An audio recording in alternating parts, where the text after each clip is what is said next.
On this week's podcast, I get an update from Réamonn Byrne about his attempt to row from New York to Ireland as part of the three-man team known as the Hard Way Home. Reamonn, who's from Waterford, along with Americans Chris McCaffrey and Ryen Cosgro, are embarking on a 3,000-mile voyage to raise funds for the Kevin Bell Repatriation Trust. The team set sail on June 15th but suffered a major setback shortly into the voyage and had to be pulled ashore to Cape Cod after losing power.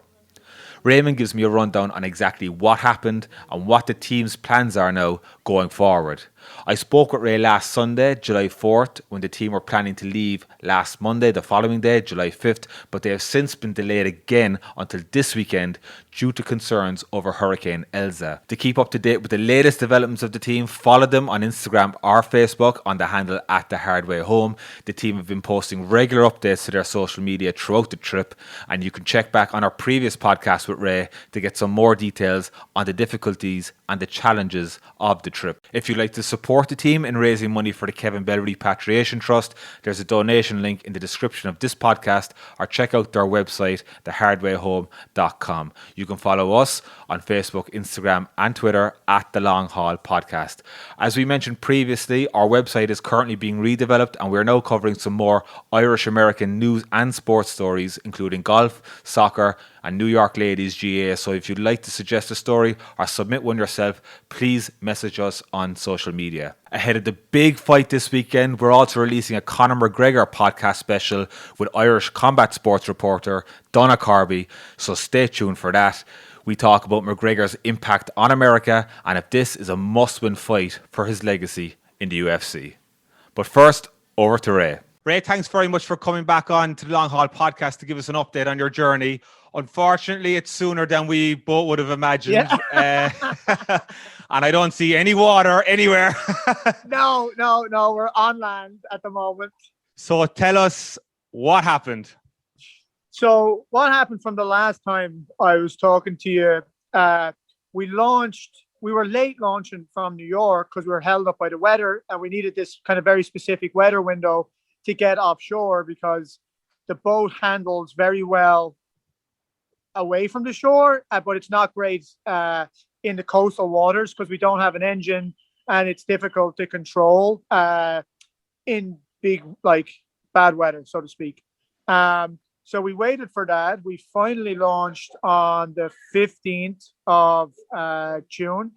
And then we got about 4 days of good weather, which was great. We were cruising. And then Tropical Storm Claudette hit, or was coming up the coastline. So the weather router recommended that we put out the para anchor, and which is like a parachute that holds water underneath the boat.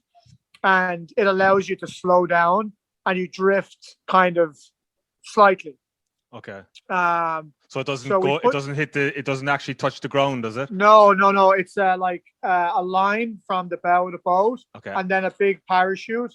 So when the wind is pushing you this way, the parachute catches the water and it acts as like tons weight, like a couple of tons of weight pulling this way, even more with the bigger ones. So we put that out, we kind of settled down, and then you're kind of sitting around doing nothing. So Claudette kind of passed off to the east a bit, but one of the issues we had was there was crazy fog at the time. The second day that we were on para anchor. So the fog kind of brings all these new problems where essentially our AIS system, which is supposed to show other boats where we are and where they are, it seemed to be kind of flickering on and off. Like sometimes we would see boats and then you're like, that's definitely a massive boat and it's not on the AIS system.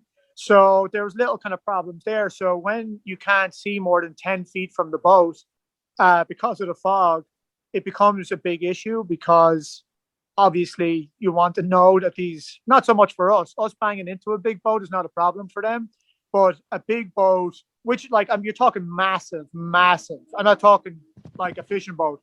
There's massive shipping boat, like oil tankers, cargo boats out there. And we're right near those shipping lanes, because they're quite close in when you're just off the coast of Long Island out to Rhode Island, Nantucket. So we, in the middle of the night, we're awake all night, like on a fitful, and then you hear the VHF, and the VHF is going, and our VHF then is another issue, is that our aerial, it's tough in a small boat to have this massive aerial to hear far away. So sometimes it's kind of staticky. And then the boat's called Barney, which seems to sound like every other boat name out there, right? It's like, did they say Barney? And it's like a Russian accent, an Indian accent. It's like then New England guys.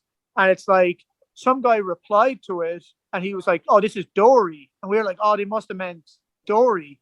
But you're still listening. And then we heard it a lot clearer, obviously, because that boat is after getting a lot closer.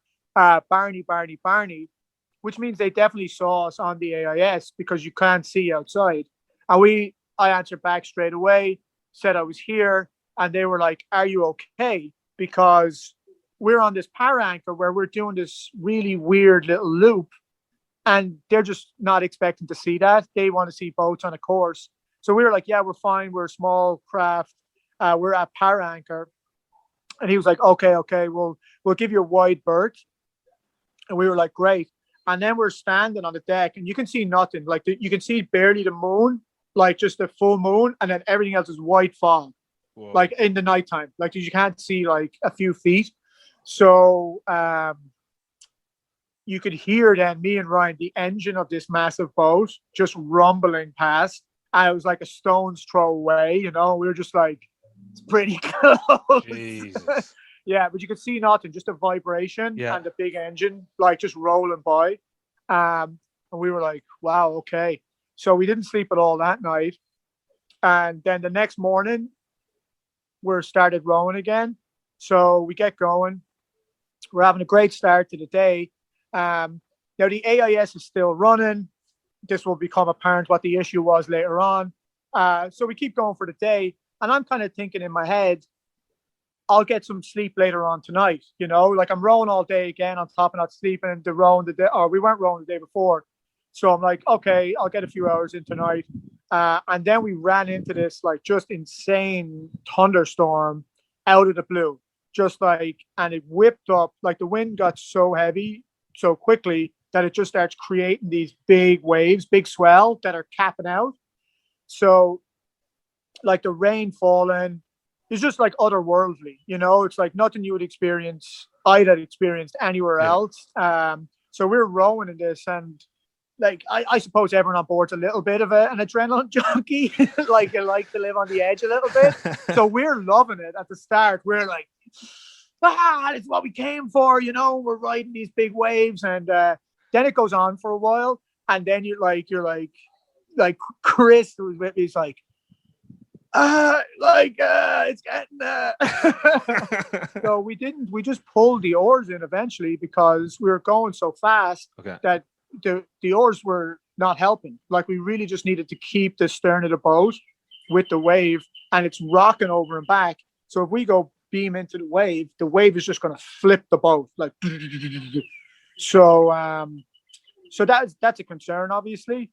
So it was all hands on deck to keep it going, but we're flying, and there's other boats, you could see them out in the storm. So again, we have the AIS on so they can see us, and we know that we've been running the battery a bit too much. Now we haven't made water for a couple of days because with the desalinator, because that uses a lot of power. So we're conscious of what's going on, but in the middle of that storm, then once it ended, it just ended really abruptly.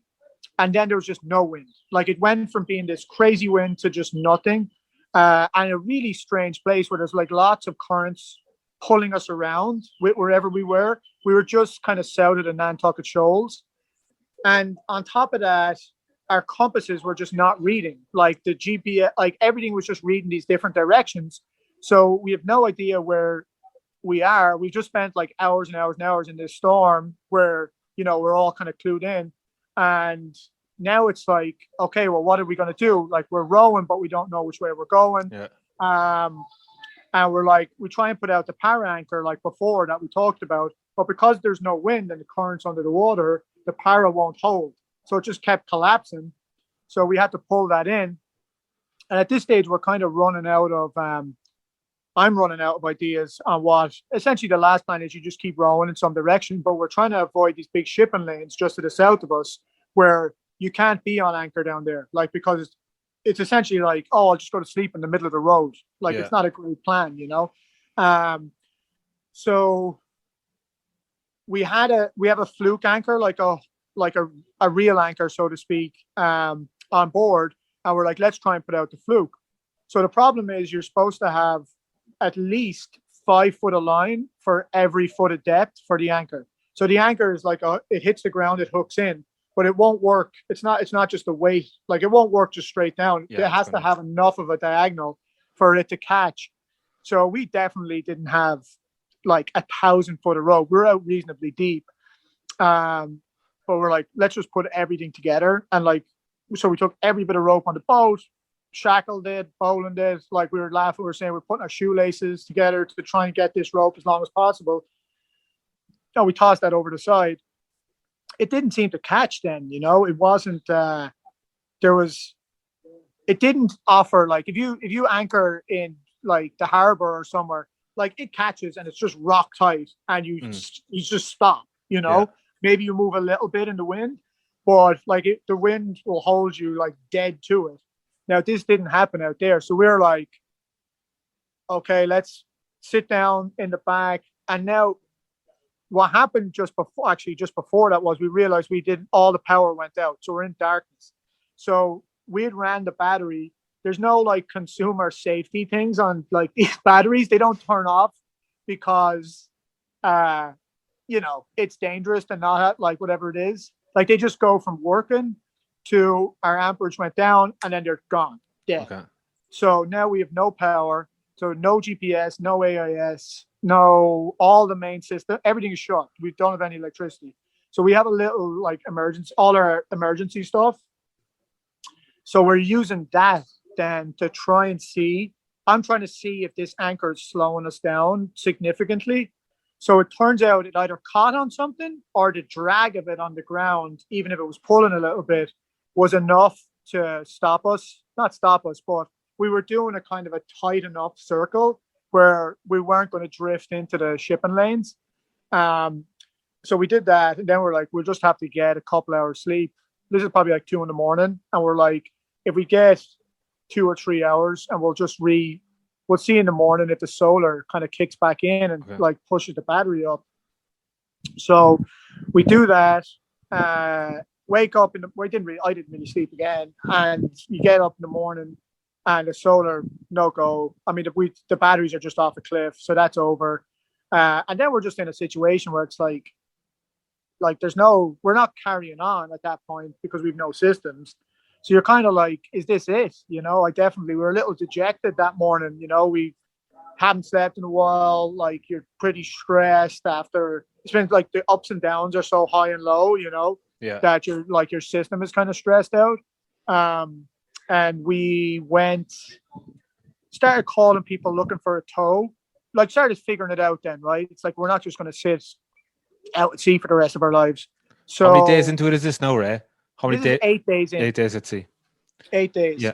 So, I mean, it's a long time at sea in one way, like for fellas that have never been 2 days at sea, but also it's like like we've barely left to really, like, for this, if we're going to be 60 days out there.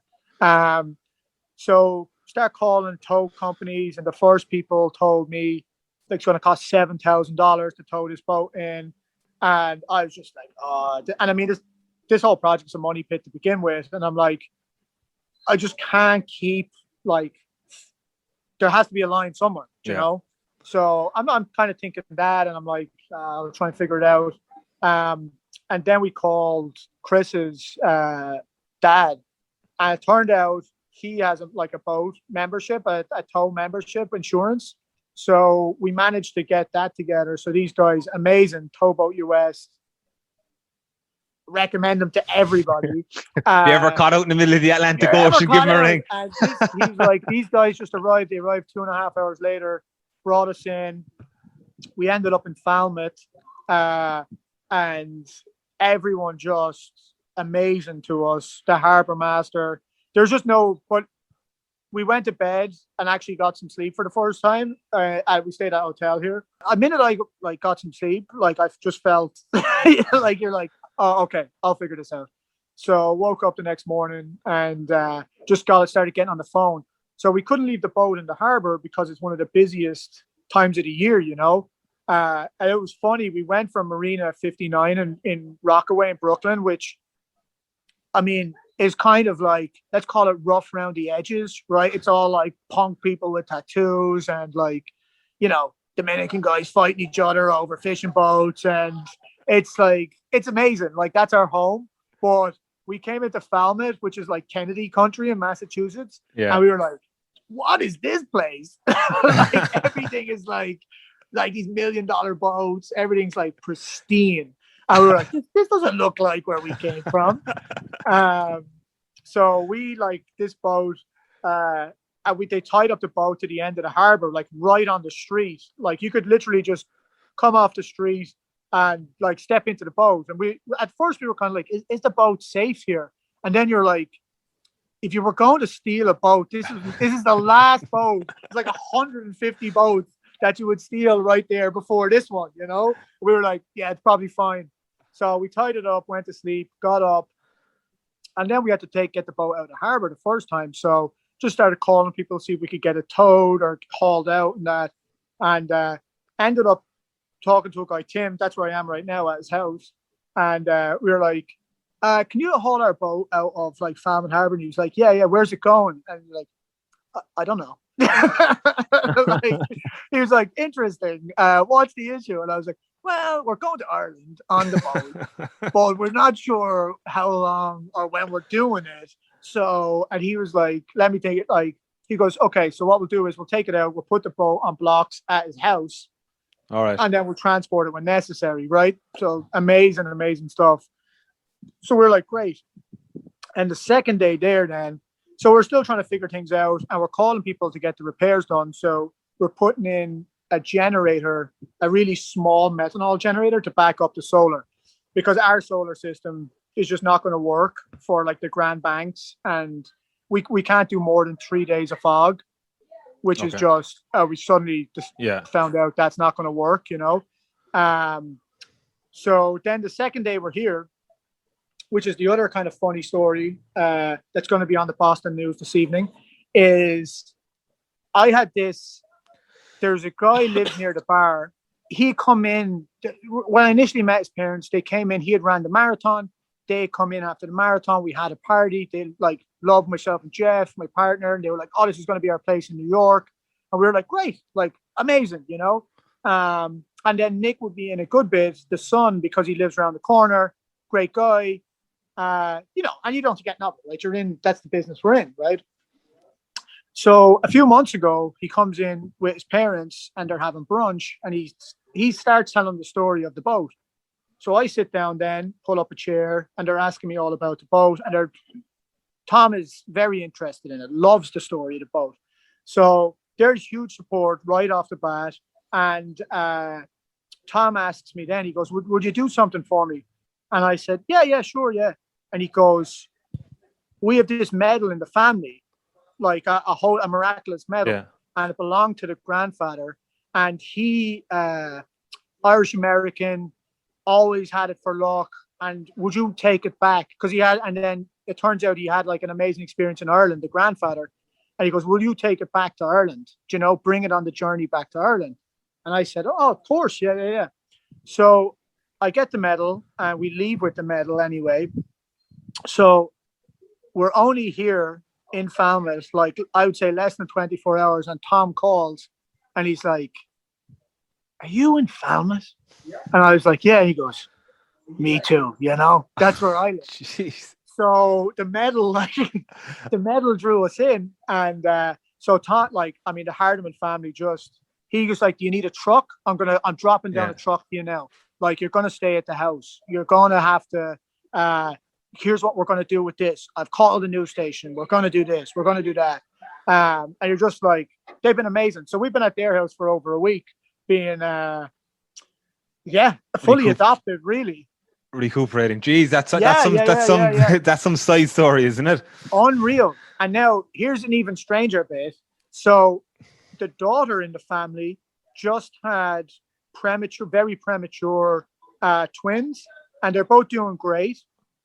But they live in New York, and of all the like hospitals in New York, my girl is a pediatrician at Brooklyn Methodist, and while we were here, those babies got transferred into Kathleen's care in a totally different hospital. Like they Whoa. were like picked and moved across, and now it's just insane. I mean, you just couldn't. You wouldn't believe Yeah. it. You know, it's just like it's absolutely crazy. It's like you're meant to meet. Oh, this was supposed to come together before you actually got on your way proper and get over there. I know. Yeah, yeah, yeah. Kind of it absolutely. Like someone said to me today, and the family went, because I have this holy medal going. Wait, let's see. I have it in my pocket.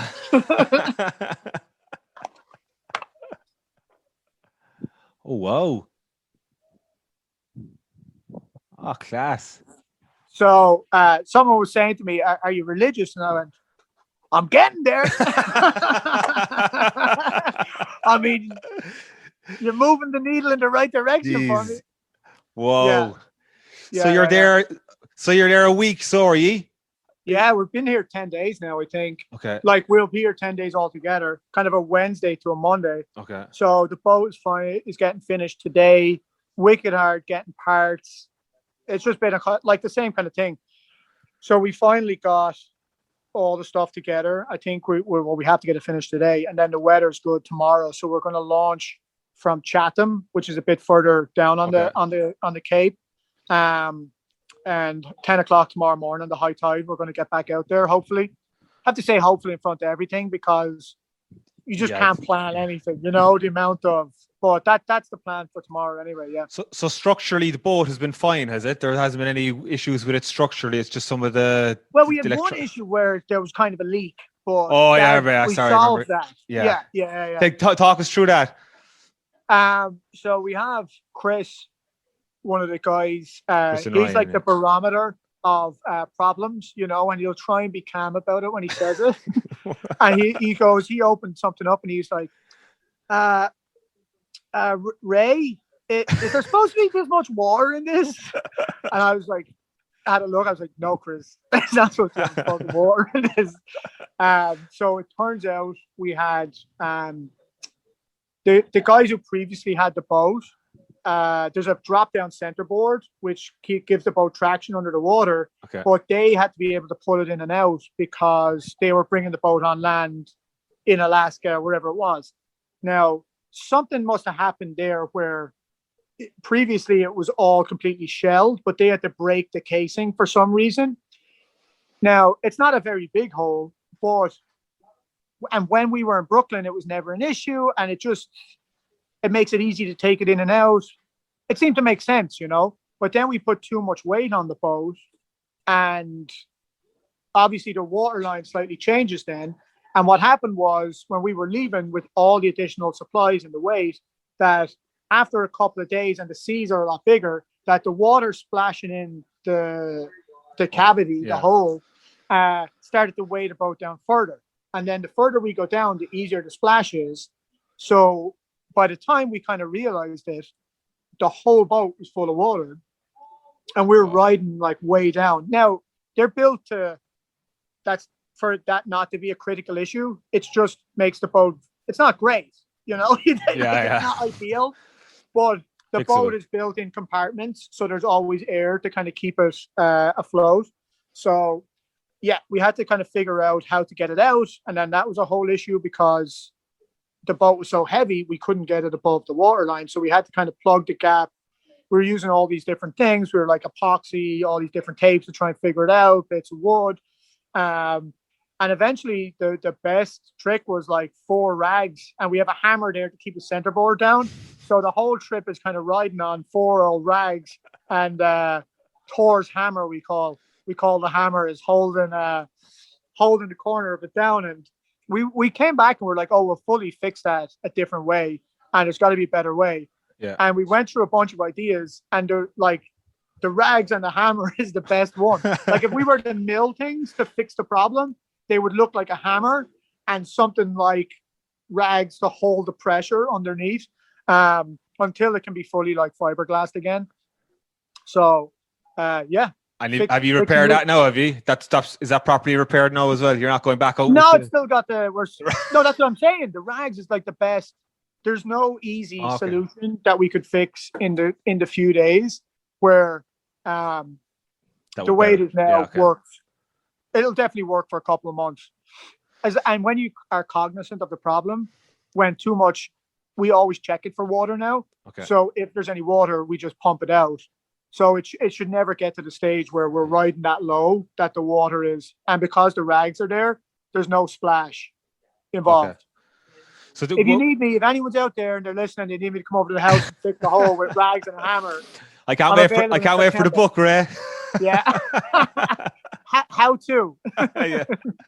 Come here, tell me, did you come across big waves, or I heard there's a whale underneath you at one stage? Like, yeah, the night of the we seen the second night, lots of dolphins, a humpback whale in the distance, and then two sharks come and they circle the boat and they kind of check it out, and then they left. We saw a big sunfish. And then the night of the storm, like in the middle of the craziness, this huge humpback whale breached the water and just came back down like lightning hit, like clap of thunder with this. And we were like, we're on some other dimension at the moment, you know. It was it's wild. And how are you getting on with the actual rowing and stuff? Did you find it is it as expected, tougher than expected, or? Yeah, I mean it's funny, the first couple of days, your back is going to hurt anyway, like your lower back, just from the motion, because even though you're not training 12 hours a day, multiple days in a row. Yeah. So like when you put in the 36 hours in 3 days, but surprisingly, it kind of wore off pretty quickly as well. You know, like you start to get used to it. And then just the pressure points kind of on your behind was an issue at the start, but what we did was actually turn the row seats around the wrong way. And for some reason that works. So we're riding the row seats backwards with a little bit of foam on top. And it doesn't seem to have it cleared that up. So it's pretty cruisy on the row front. Sleeping, the issue we really ran into was eating. We were seasick. I was seasick the first day. And then Ryan, everyone was kind of the first day. And what happened was we had the medications and that was fine. But because I didn't eat the first kind of day or two, I tried to eat too much the next day, thinking I had to get the calories in, which made me sick. And then I didn't want to eat. I messed up the eating for myself personally. Ryan did pretty good. He just eats all the time. I mean, it's incredible. He's like the most hangry person it's all he thinks about but he's doing great because he's eating it all the time. His stomach is good.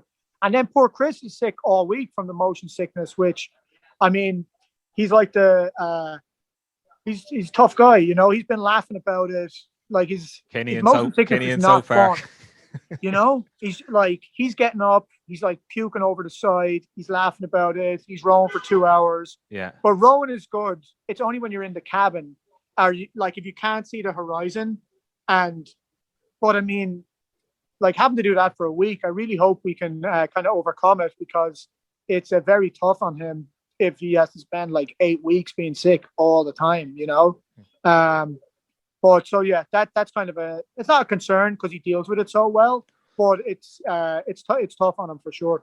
So at any point have you thought, were you going to throw in the towel? It doesn't seem, talking to you, that you're still adamant that you're gonna get there. Yeah, I mean the night after Everton went down was like, you're like, wow, we're kind of riding the edge here, you know. Like the storm was pretty hairy, and then just floating around a little bit, and yeah, I mean, not that we weren't dejected then, but in the morning when it was all dead. And just the kind of some of the cost when I'm running through like numbers in my head, you know, and sometimes it's a little bit different on my end, right? Where it's like, you're kind of thinking of all that as well, where it's like, where's the line, right? And I'm willing to do nearly anything to get things done. But also don't want to be you don't want to just be stupid about it either. But where there's a chance, the minute I got some sleep, I was like, "No, we're this is happening," you know. And you can feel the goodwill of people. Yeah. You know, like once we got here, everyone is like, "You guys are rowing across the ocean. I want to help. I want to do this. Let me like call this person. Let's come to the house." And then you're like, "Well, we got to do it for we got to do it for these people now." You know, it's like you just suck up that energy. And it's funny because originally it was a row from New York to Ireland, but in the record books with the ocean people, that's gone now. Like we failed that essentially, right? So it's a new one from Cape Cod to Ireland. Okay. That's where we're rowing now, you know? Okay. So it's interesting that in our heads, we're still rowing from New York to Ireland. We just took a little pit stop along the way, you know? I mean, this Cape Cod life is pretty nice too. I mean, that was maybe the closest we came to like giving up on this is when, I mean, Tom's house is really nice. Like we have a private beach. So we've been living it up in Cape Cod. And you know, like we were just saying, we're all gonna have like the Cape Cod like polo shirt on, the white khaki pants. And we'll just be like, look, we'll be back to New York when we can, but you know, we're Cape Codders now for a little bit. Yeah. I was in that area last year in Nantucket, Martha's Vineyard. It's a great spot, all right. Yeah. I had the money to match it though. Yeah. I don't think we could live here that long. No. So yeah, it's like you met people who really identify with you. You know, they're boat people as well. They're living on the sea there. Yeah. Compared to New York here, where we're all chasing the rush, all the city stickers. So the plan now, Ray, is tomorrow you're taking off again tomorrow. You're over the summer, last couple of weeks or months, you were delayed because of the weather conditions. The weather conditions are all right tomorrow. Is there a chance then that if it goes back another week that the whole thing might be scuppered or? Yeah. We have to go now. Yeah. Okay. Yeah. We spent all our time and it gets really dangerous on the back end. Not so much now, but at the end of August, like the percentage rate of big storms and like really kind of catastrophic weather, hurricanes and stuff goes up as that season goes on. So we have to leave now. And it turns out the weather looks good now. Now, we did have a little scare yesterday because Hurricane Elsa is rocking up the coast. And yesterday on the models, it was like we were going to be like directly hit with that hurricane if we left tomorrow. And we can't really wait around another week. Like it's just starting to get kind of, this is our last roll of the dice for sure. Like if we have another problem or something doesn't work or whatever, it's definitely like a wrap for this year, I would imagine. What is it, 60 days from tomorrow then that you expect around that? Or 60, I mean, we should be able to, 60 days I think is not a bad estimation. Hopefully we can do it quicker. That if things go our way, we'll definitely do it a good bit, like a good few days quicker than that. But there just seems to be lots of things that go wrong. Do you have any concern that, like, what happened to you, that you weren't that far out from shore, that if the same thing happened and you're in the middle of the Atlantic Ocean, how hard is it going to be to get help? Well, of course, like if we get out there and is like, that's the thing. Now, the thing is, we were hit by big weather. We went through the fog, all these different scenarios. We kind of got to play them out and test the systems for the 8 days. And the only thing we had an issue with was the solar. The boat herself was great in the big weather. And that was a big concern before we left. So it's like ourselves, we can handle it out there. Like the 8 days was it was more of a confidence builder really than anything else. Like we were out there, we got hit pretty hard and we were like, oh, we're great. If the system, the electricity had kept running, we would have kept going. There wouldn't have been an issue. Yeah. So I'm not too concerned about that. I think we have a better shot now than obviously if we had kept going and it was sunny days and this happened, like you said, 1,000 miles further, it'd be over. We'd have to be kind of off the boat. Like you're not getting a battery. Your battery's charged by an oil tanker. You're either getting on it and going with them and dumping the boat, or you're floating around for a while. So it was like a training session. So the first 8 days, and now it's the real thing. All right. That was the real thing. Round 2. And by the way, once you get to Ireland, rowing back, yeah? For sure. We'll probably row to Greece or something first for a little holiday, and then we'll row back after that. Ray, no worries. I wish you all the best of luck. Thanks I will be very much, following Michael. you on at the hard way home. In case I don't At the forget. hard way home. And you're doing It's always for entertaining, if nothing else. for the Kevin Bell Repatriation Trust Yeah, as well. yeah. Let's get that rolling. Yeah, so perfect. Okay. All right, Ray. Ray, thanks very much. Appreciate it, and safe travels. Why, Santi, my dear Annie. And that's all for this week. Let us know what you think by leaving us a comment on Facebook, Instagram and Twitter at The Long Haul Podcast. Make sure you keep an eye out for that Conor McGregor podcast special with Irish combat sports reporter Donagh Corby ahead of the big fight at the weekend.